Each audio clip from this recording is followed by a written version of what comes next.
नमस्कार विद्यार्थी मित्रांनो, मी श्रीराम बेलनूर घेऊन आलो आहे तुमच्यासाठी दिनविशेष मालिका। या दिनविशेष मालिकामध्ये तुमचं सर्वांचं स्वागत। आणि मित्र हो, आज आहे 22 जुलै 2026। तर 22 जुलै रोजीचा दिनविशेष आपण बघणार आहोत। आणि याच्यामध्ये आपण काय करत असतो, राष्ट्रीय तसेच आंतरराष्ट्रीय पातळीवरच्या 10 महत्त्वपूर्ण घटना आपण नमूद करत असतो, त्याच्यावर चर्चा करत असतो। तर बघा, पहिली घटना आहे देशाचे दुर्दैव हे की जहाल अग्रलेख लिहिण्याबद्दल लोकमान्य टिळक यांना 6 वर्ष काळ्या पाण्याची शिक्षा झाली। कधी? 1908ला। तर बघा, भारतीय असंतोषाचे जनक असलेले लोकमान्य टिळक, बाळ गंगाधर टिळक यांना 6 वर्षाची काळ्या पाण्याची शिक्षा झाली 1908 रोजी। कशासाठी झाली? तर त्यांनी एक जहाल लेख लिहिला होता। ओके, त्यांनी एक अग्रलेख लिहिला होता। जहाल अग्रलेख लिहिल्याबद्दल त्यांना काळ्या पाण्याची शिक्षा झाली। बघा, नेक्स्ट आहे, दुसरा आहे त्याच्यानंतर विली पोस्ट या वैमानिकांनी, कोणता? विली पोस्ट या वैमानिकांनी 7 दिवस 18 तास 19 मिनिटं 7 दिवस 18 तास 19 मिनिटं सतत विमान प्रवास करून पृथ्वीची पहिली प्रदक्षिणा कंप्लीट केली। ओके, पृथ्वीची प्रदक्षिणा कंप्लीट केली विक्रमी वेळात। 1933ची घटना आहे। ओके, 1933ला विली पोस्टनी पृथ्वीची प्रदक्षिणा कंप्लीट केली विमानातून। त्याच्यानंतर आजच्याच दिवशी म्हणजे 22 जुलै 1947ला राष्ट्रीय ध्वजाचा स्वीकार करण्यात आला। 1947ला 22 जुलै 1947ला राष्ट्रीय ध्वजाचा स्वीकार करण्यात आला। आणि तोच ध्वज मग 15 ऑगस्ट 1947ला लाल किल्ल्यावर फडकला आणि मग प्रत्येक गावागावामध्ये, प्रत्येक शहरामध्ये, गल्लीमध्ये फडकत राहिला। तर ह्या राष्ट्रीय ध्वजाचा स्वीकार 1947ला करण्यात आलेला आहे। आणि तो तिरंगा आहे, त्याच्यामध्ये 3 रंग आहेत। वरच्या साईडला केशरी रंग आहे, मधल्या साईडला पांढरा रंग आहे आणि खालच्या साईडला हिरवा रंग आहे। हे तिरंग आहे, 3 रंग आहे। आणि मधामध्ये अशोक चक्र आहे, त्याला 24 आरे आहेत। आणि हे कशाचं प्रतीक आहे? तर कंटिन्युटीचं प्रतीक आहे, विकासाचं प्रतीक आहे। तर असा हा राष्ट्रीय ध्वज याचा स्वीकार आजच्या दिवशी 1947ला करण्यात आला होता। त्याच्यानंतर चंद्रयान 2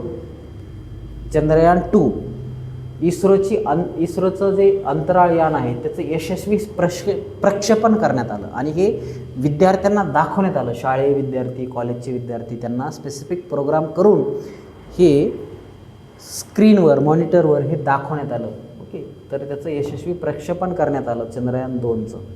त्याच्यानंतर नेक्स्ट आहे पहिली मोटार शर्यत, जगामधली पहिली मोटार शर्यत फ्रान्समध्ये झाली। आणि ती कुठून झाली? पॅरिस आणि रौनिये हे 2 शहरं, या शहरादरम्यान झाली। कधी झाली? तर 1894ला झाली मोटार शर्यत। त्याच्यानंतर अमेरिकन नागरी युद्ध, ग्रहयुद्ध ज्याला आपण म्हणतो, नागरी युद्ध, अटलांटाची लढाई झाली। कधी झाली? 1864 रोजी अटलांटाची लढाई झाली। त्याच्यानंतर शास्त्रीय गायक पंडित विनायकराव पटवर्धन, नाव तर ऐकलं असेल, गायन क्षेत्रामध्ये खूप मोठं योगदान असलेलं, यांचा जन्म झाला 1898ला आणि 23 ऑगस्ट 1975ला त्यांचा मृत्यू झाला। त्याच्यानंतर महाराष्ट्राचे सध्याचे विद्यमान मुख्यमंत्री देवेंद्र फडणवीस यांचा जन्म 1970ला झाला। नागपूर साईडचे आहेत ते, नागपूरचे, आणि ते का आमदाराचे चिरंजीव आहेत, माजी आमदाराचे। आणि त्यांनी याच्यामध्ये खूप मोठं योगदान आहे। वेगळा विदर्भासाठी ते एक प्रखड मत व्यक्त करणारे होते। त्यांचं असं म्हणणं होतं की जर विदर्भ वेगळा झाला नाही तर मी लग्नच करणार नाही। परंतु राजकारणामध्ये काही तत्त्व बाजूला ठेवावं लागतात आणि तडजोड करावं लागतात। अशा पद्धतीने खतरनाक तडजोड करून आजकाल महाराष्ट्राचे चाणक्य ज्यांना म्हणून ओळखलं जातं, असे हे देवेंद्र फडणवीस, ज्यांनी शिवसेना पक्ष फोडण्यामध्ये महत्त्वपूर्ण भूमिका निभावली आणि शिवसेनेला फोडून आपल्यासोबत घेतलं, राष्ट्रवादी काँग्रेसला फोडून आपल्यासोबत घेतलं आणि भाजपमधील पण स्ट्रॉंग नेते जे आहेत त्यांना साईडला करून स्वतःचं अस्तित्व असं स्ट्रॉंग निर्माण केलं की आजकाल त्यांना पंतप्रधानाचे उमेदवार इथपर्यंत बघितलं जातं. तर असे देवेंद्र फडणवीस यांचा जन्म आज झाला आहे. त्यांनी 3दा महाराष्ट्राचे मुख्यमंत्री म्हणून म्हणजे सध्यासोबत 3दा, एकदा पहाटेचा शपथविधी, त्याच्यानंतर पूर्ण काळ 5 वर्ष मुख्यमंत्री आणि आता सध्याचे विद्यमान मुख्यमंत्री, अशा पद्धतीने त्यांनी कार्यकाळ केला. 1970ला त्यांचा जन्म झाला होता. त्याच्यानंतर भारतीय संगीतकार आणि गीतकार अरमान मलिकचं नाव तुम्ही ऐकलं असेल. प्रसिद्ध संगीतकार आहेत, भारतीय संगीतकार आणि गीतकार. त्यांचा जन्म झाला 1995ला. त्यांचा जन्म 22 जुलै 1995ला त्यांचा जन्म झाला.